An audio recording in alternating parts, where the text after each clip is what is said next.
I'm Linda Hunter. I'm a nurse midwife, and I'm on the clinical faculty at Women and Infants Hospital in Providence, Rhode Island. I'm also a clinical assistant professor at the Warren Alpert Medical School of Brown University. My job there is involved with medical student and OBGYN resident education, so that's. I first got involved with simulation a few years ago when I was teaching in the nursing program at the University of Vermont. And, we used mannequins there with the nursing students for different types of, skills session. But the actual using the mannequin for a simulation event really didn't start for me until I came to Women and Infants Hospital 4 years ago. And all the staff on the labor floor and in our emergency room had to go through crew resource management training. And that's where I first got involved with it. I think that this is cutting edge, and it's going to continue to grow. Especially when we look at some of the high-risk issues that happen in labor and delivery, for example, and even in our emergency room, that using mannequins and using simulation as a way to really foster team training and team improvement is really great, and we're having great success with it, and we'll continue to grow our program.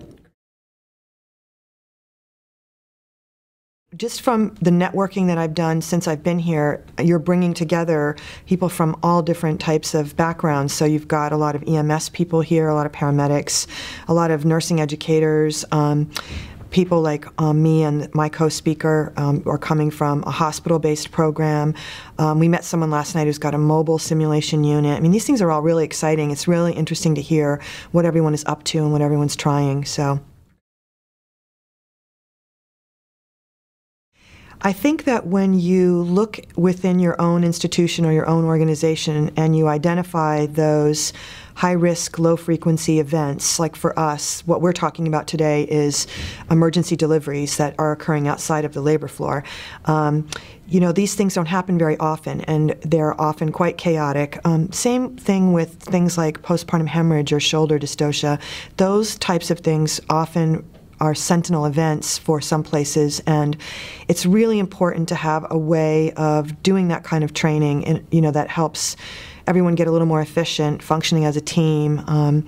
So best practice is really, from my perspective, is really going to be about the perinatal issues and those high-risk things I talked about. So I think that it's a great investment to make for your institution, because you will use it in so many ways that you didn't necessarily think you would use it for. We're constantly expanding our program to incorporate all different types of training, not just team training, but even when we do the medical students do their rotations through their clerkship in OBGYN, we're using our simulation mannequins with them. We're doing team training with the emergency room physicians across the street at the trauma center. We're really trying to come up with ways that we can collaborate more broadly outside of just our institution. So I really see that expanding, and it's a nice way to really utilize your facility.